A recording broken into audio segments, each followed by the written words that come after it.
My stepsister flirted with my husband and still thought she could live with us. I was halfway through my morning coffee when my phone lit up. Dad, let me be clear. Frank does not call unless he wants something. He doesn't do small talk. Doesn't ask how my week's been. If Frank's calling, it means I'm about to be guilt-tripped, emotionally blackmailed, or dragged into one of his family obligations that always, somehow, benefit him more than anyone else. But for some reason, maybe I was bored. Maybe I just wanted to hear what new flavor of BS he'd cook up, I answered. And, oh boy, he did not disappoint. Hey kiddo, listen. I need a favor. No hi. No how are you? Straight to the ask. He launched into it like we'd had this conversation 10 times already, and I was just being slow on the uptake. Since you're doing well for yourself, I figured it'd be no big deal to let Savannah stay with you for a bit. I paused. Savannah?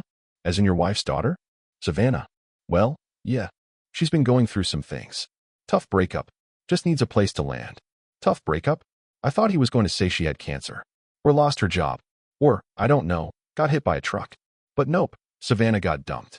And somehow, I'm the one who's supposed to offer my guest room, my peace, my marriage, for her to recover in. Let me explain who Savannah is.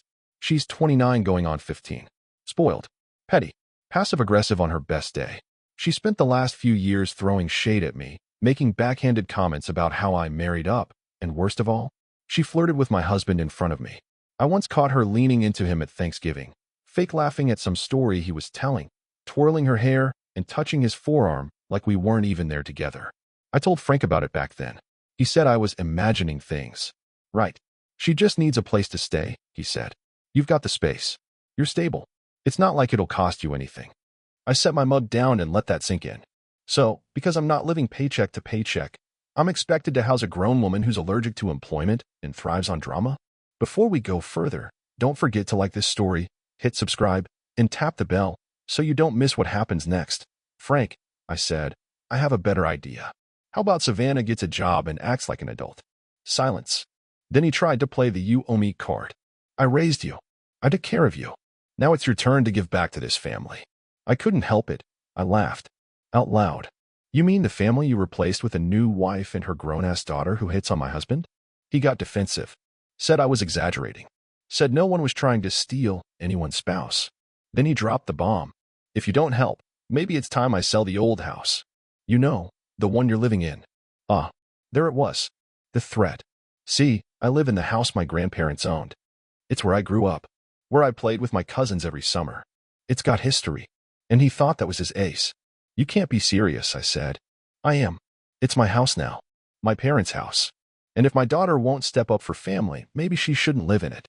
That's when I stopped him. Frank, are you sure the house is yours? Silence. Then a smug. Of course it is. It's been in the family for decades.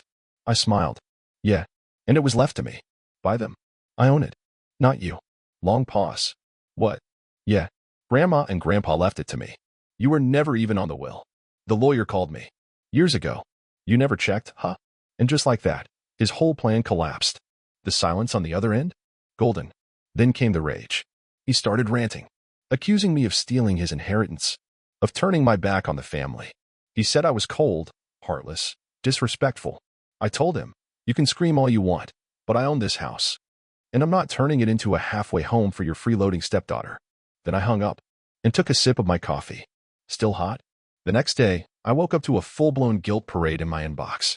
Text from Frank. From Savannah. Even from Karen, his wife, and Savannah's mom.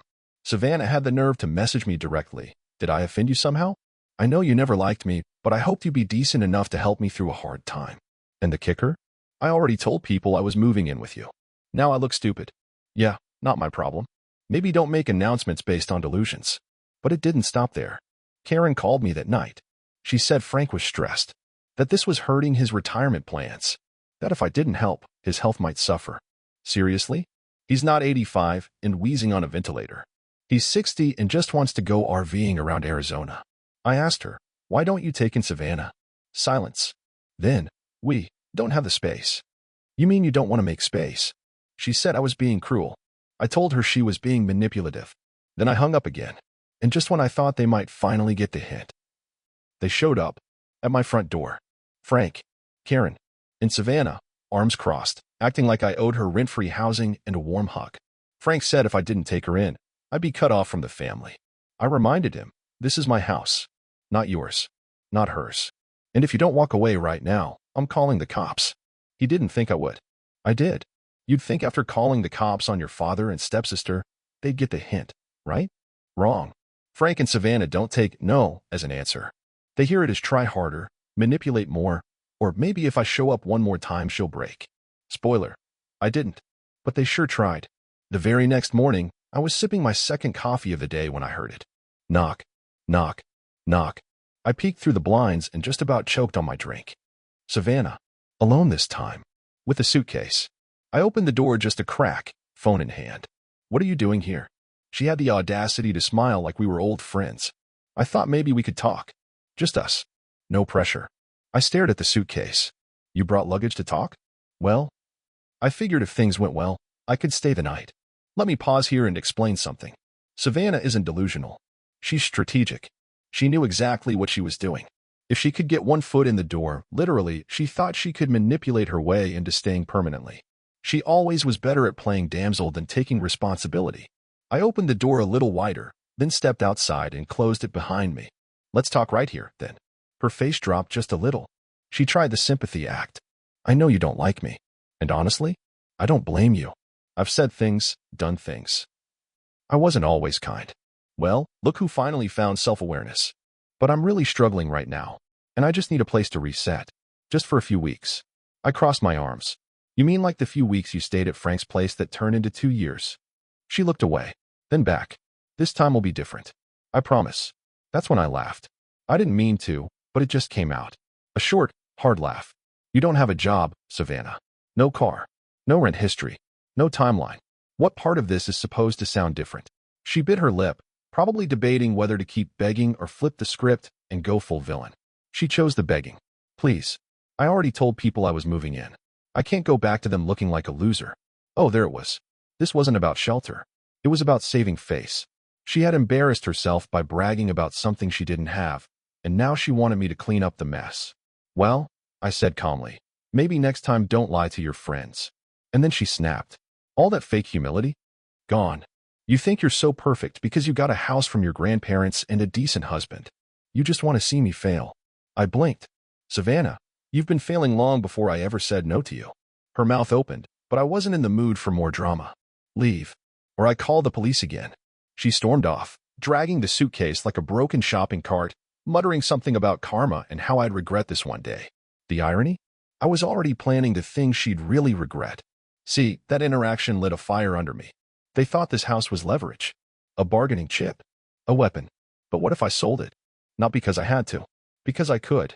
That night, I did something petty. Something delicious. I called a real estate agent. Found her through a friend, woman named Janelle, sharp as a tack and zero tolerance for nonsense. I told her everything. The threats. The manipulations. The fake ownership. She didn't flinch. We get people like that all the time. Men who think property equals power. You want to sell it? Let's make it the cleanest damn sale your dad's never going to profit from. We set up a valuation the next day. Janelle came over, walked the place, took photos, and then sat me down with a number. And that number was double what I expected. Turns out the neighborhood blew up in value over the past few years, and this house, my house, was a gold mine. My jaw hit the floor. If I list it next week, she said, you'll have offers before the weekend ends. I sat back, thought about it. Selling meant starting over. Packing. Leaving a place filled with memories. But also, it meant cutting them off. For good. I called my husband. Told him everything. His response. Wherever you want to go, I'll follow. Just say the word. God, I love that man. So we made the decision that night. We were going to sell. Move. Start fresh. But first, I had one little message to send. I texted Frank. Hey, if you're so desperate to sell the house, don't worry. I'm handling it. Attached was a selfie of me holding the listing paperwork. Did I add a little fake smile? Yes. Yes, I did. It took exactly 1 hour after I sent Frank that selfie for the chaos to begin. First, the texts. What the hell are you doing? You're not serious. You can't just sell the family home. Correction, I absolutely can. And I was. Then came the calls. Voicemails. Then Karen texted. Then Savannah, again. The three-headed circus act was back at it. But I was too busy cleaning out closets and organizing moving boxes to care. 3 days later, I got a call from Janelle, my realtor. Hey, we've got some great offers coming in, she said.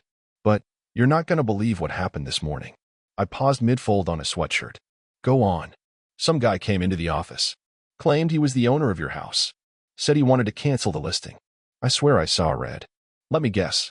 Tall, balding, permanent chip on his shoulder. Yep. Frank something. Your dad. Unfortunately. She laughed. Not a sweet laugh, one of those short, sharp corporate ones that says I've handled worse. I asked for documentation. He got mad. Said he didn't need to prove anything, that he inherited it. I pulled the deed. His name wasn't anywhere. He looked like someone smacked him with a brick. I couldn't stop grinning. He told me to stop the sale anyway, she continued. Said the house was part of his retirement plan. I snorted. Yeah, so was I. Until I stopped letting him guilt trip me. Turns out, Frank had marched in there first thing in the morning, thinking he could bluff his way into control. But the moment Janelle pulled up the legal ownership, game over. She even showed me the security footage. Frank, red-faced, waving his hands. Karen standing awkwardly behind him in her orthopedic sandals like she wasn't sure whether to support or hide. He stormed out after 5 minutes, muttering that he'd see about this. Whatever that means. That night, I got a text from Savannah. You're really doing this? You're really that selfish? I didn't respond. Not because I didn't have something to say, but because the silence would piss her off more. Let them scream into the void. I had better things to do. By the end of the week, I had 5 offers, all above asking. Janelle negotiated the hell out of them, and within 10 days I was signing closing paperwork and planning a move to Boise, Idaho, clean, quiet, far away, and completely unknown to Frank and to Circus. And then I decided to twist the knife. Just a little. I texted Frank again. One last message. You wanted the house sold. So I sold it. Got a great deal. Just thought you'd want to know. Attached? A photo of me holding the check. Frank called immediately. I didn't pick up. But the voicemails? Gold. You ungrateful brat. You betrayed your family. You have no idea what you've done. Then Karen called, claiming I had no compassion and was tearing the family apart. But the best one? Savannah. I hope you're proud of yourself. I told everyone I was moving into that house. You've humiliated me. And all I could think was, good. Maybe next time don't run your mouth about things that aren't yours. We moved out 2 weeks later. New city. New start. New locks. The day we left, I stood in the driveway one last time. I wasn't sad. Not even a little. That house was a part of me, but not because of them. It was because of my grandparents. They gave me that house for a reason. They knew who Frank really was. And they trusted me not to let him get away with it. I think I made them proud. 3 weeks. That's how long the peace lasted. 3 weeks of quiet mornings, unpacking boxes, decorating my new space, taking walks with my husband, and actually breathing without checking the front door every 5 minutes. Boise felt like a fresh page. Until one Tuesday afternoon, I looked out the window. And there he was, Frank, standing at the end of my driveway like some grumpy suburban ghost. No Karen. No Savannah. Just him, in his usual khakis and that navy windbreaker he thinks makes him look youthful. I didn't even blink. I walked to the door, opened it, didn't step out. Just stood there. You tracked me down. That's new. He looked surprised that I wasn't surprised. You moved without telling anyone. What was I supposed to do? Take the hint. He didn't laugh. Just stared. You blindsided me. That house was supposed to be part of my retirement. I raised an eyebrow. You mean the house you threatened to kick me out of? Yeah, I remember. He started pacing like a frustrated lawyer prepping a closing argument. You went behind my back. Made a mockery of this family. No, Frank. I protected myself from a man who tried to use property he didn't even own to manipulate me. He snapped. I'm your father. And I'm an adult who doesn't owe you my house, my home, or my peace just because you don't know how to plan for retirement. He softened suddenly, the way he always did when anger didn't get results. Look, I messed up. Maybe I was too forceful. But we're family. Can't we at least talk about this? Sure, I said. Let's talk. And I walked back inside. But I didn't leave the door open. I grabbed my phone and called the police. Let me be clear, I wasn't afraid. I was prepared. I had filed a no-contact order the week we moved. I hadn't told him because, well, what's the fun in ruining the surprise? When the officers showed up 20 minutes later, Frank was still pacing like he owned the street. They walked him to the curb, checked his ID. I handed them my court documents. He tried to play innocent. Said he was just visiting. Just trying to talk. Just a concerned dad. But when the officer turned and said, Sir, you're in violation of a standing no-contact order. We're going to have to ask you to leave or we take you in. That's when it hit him. He wasn't in charge anymore. He left. No fight. No tantrum. But the look on his face? Rage. And disbelief. Like he couldn't fathom that the little girl he used to guilt trip was now the woman who could legally have him removed. Later that night, I got a message. Not from Frank. From Savannah. You're seriously calling the cops on your own father now? Wow. No wonder your grandparents skipped him in the will. Low blow? Sure. But not inaccurate. I left her on read. A week later, I got a certified letter from Frank. Inside, a handwritten note. You've made your choice. Don't expect this family to be here when you need us. I read it, folded it, tossed it in the shredder, then poured myself a glass of wine and went back to building bookshelves with my husband. Let me tell you something about power. It's not yelling louder. It's not threats. It's not guilt trips and ultimatums. Power is knowing what you don't have to tolerate anymore. Power is walking away and not looking back. Frank didn't get that, but I do. I was lying on the couch, halfway between post-work exhaustion and TikTok-induced coma, when I saw her name flash across my Instagram feed. Savannah. Of course. Curiosity got the better of me. I clicked. And there it was, a full photo dump from her housewarming bash, complete with glittery text overlays, red Solo cups, and a caption that read, "Finally moved in. Let the healing begin. Fresh start. Independent woman." I nearly choked on my tea. Healing? She was squatting in Frank and Karen's house. The same house I'm pretty sure they didn't even really want her in. But they were too prideful to admit their master plan to pawn her off on me had backfired spectacularly. And now she was celebrating like she just closed on a $3 million Malibu property. I started flipping through the photos. First one, her standing in the living room with two equally clueless friends, all in tight dresses, fake lashes, heels too high for the tile.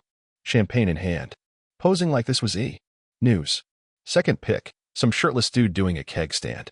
On the carpet. In what looked like Frank's formal dining room. Third, a girl passed out with Sharpie drawings all over her face and the words Team Savannah written on her arm. Classy. But the fourth post? That's where it shifted from cringe to chaos. It was a video. Shaky. Loud. People yelling in the background. Savannah filming herself laughing, clearly drunk, then panning to the front door wide open. Guys, oh my god, someone totally came in and just took my purse. Cut. Next story. Okay, so update. My laptop's gone too? What the actual? Then the camera swerved and caught a guy sprinting down the street with what looked like a flat-screen TV. I paused. Rewatched it. Twice. She had literally posted video evidence of her own house getting robbed. During the party. At first, I didn't even believe it was real. I thought it was some dumb prank. Maybe content for her non-existent YouTube channel. But no, this was genuine. Chaos, panic, real fear in her voice by the end. And the best part? She tagged the location. Frank's house. I don't know what was funnier, the fact that she accidentally invited her own robbers in, or that she posted it like content before calling the cops. But then it got worse. Because Savannah, in true Savannah fashion, went live that night. She was crying, mascara smeared, one earring missing, bottle of wine in hand. I just wanted to celebrate, and now everything's gone. They took my laptop, my watch, Frank's sound system, who does that? And the worst part? No one even helped. My friends just left. I'll admit, for a second, I actually felt something close to pity. But then she said this, and I just know this never would have happened if she had let me move in with her instead. Oh, there it was. My name, not said, but definitely implied, like I was somehow to blame for her inviting 30 strangers into a house she didn't own and leaving the front door unlocked while she downed cheap rose. The next morning, the story broke wider. Frank had returned early from his relaxing retirement road trip to find his house looking like it had been hit by a hurricane. Drawers ripped open. Front door busted. TV's gone. Couch slashed. Total estimated loss? $25,000. And that didn't include the price of Savannah's lost items, which I'm sure included things she never even owned to begin with. How do I know this? Because Frank called me. And for once, not to yell. No, this time he was quiet. Defeated. You heard what happened? I saw. It's bad. Yeah. Looked like a great party. Silence. She didn't mean for it to happen. But it did. Another silence. I could almost hear the gears grinding in his head. We don't know what to do. There it was again. The soft ask. The gentle slide into another favor. Another handout. Another way to make his problem mine. Don't worry, I said. You'll figure something out. And I hung up. Later that week, I got a message from Karen. Predictable. We had to cancel the rest of our trip. It's just been a disaster. She didn't even try to make it about Savannah this time. Now it was about them. The cost, the inconvenience, the emotional stress. They'd finally gotten what they wanted, Savannah under their roof, and she rewarded them by inviting burglars and live streaming the evidence. Poetic justice. And Savannah? Well, she tried to launch a GoFundMe. Not joking. Captioned, "Help me rebuild what was stolen. I'm just trying to move forward and heal after a traumatic experience." Goal, $10,000. Current donations, $35, probably all from her burner accounts. The comments were brutal. "Girl, you partied with your front door open. This is why we can't have nice things. You invited your own robbers. Darwinism at work." I almost felt bad again. Almost. But then I remembered all the years she spent belittling me. The eye rolls. The fake smiles. The subtle flirting with my husband. The messages after I sold the house. And suddenly, it all felt like karma. Delivered right on time. You'd think after all that, the lies, the threats, the attempted manipulation, the break-in, the public embarrassment, they'd finally get it. That it was over. That I was done. But no. Frank doesn't let go. He clings. Not to people. He doesn't know how to love people, but to control. The illusion of it.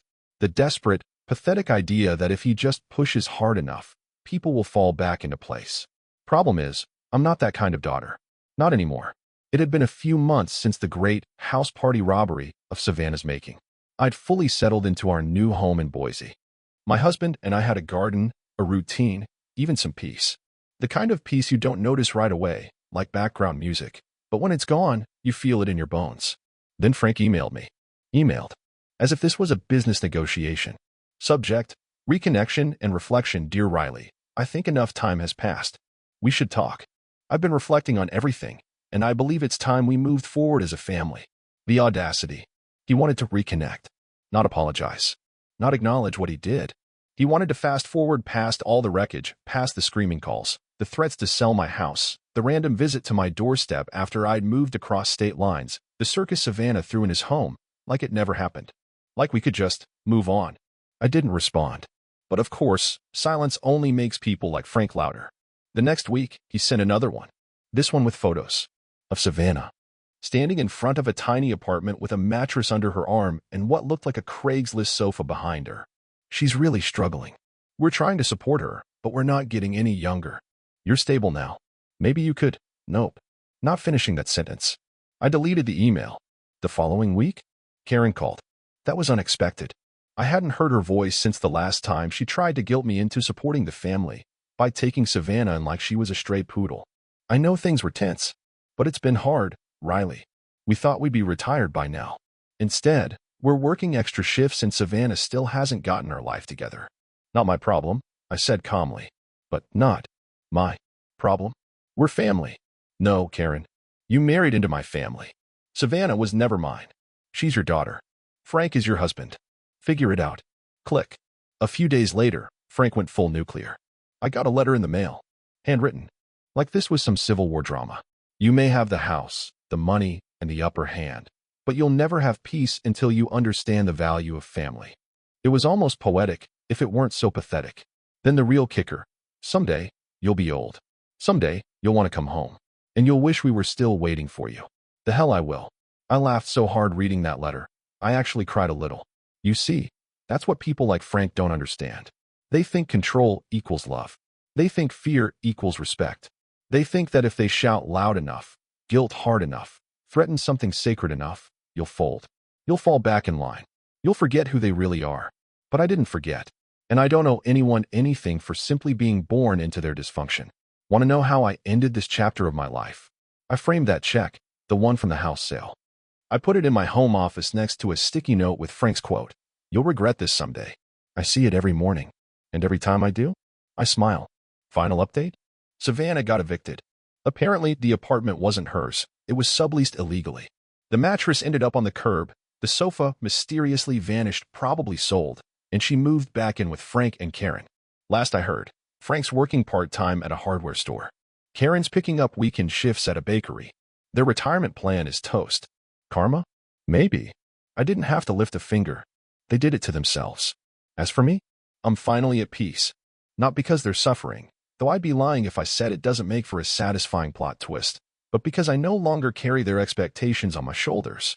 I'm free. So if there's one thing I'd tell anyone reading this who's ever dealt with manipulative parents, narcissistic siblings, or entitled step-parents, it's this. You are allowed to walk away. You are allowed to protect your peace, your home, your sanity. And most of all, you don't owe your abuser closure. That's it. That's the whole story. My dad tried to use my house against me, and I turned it into his worst nightmare. And I did it without screaming, without begging, and without becoming like them. I just did one thing they never expected me to do. Grow up. If this story touched you, share it with someone who remembers those days too.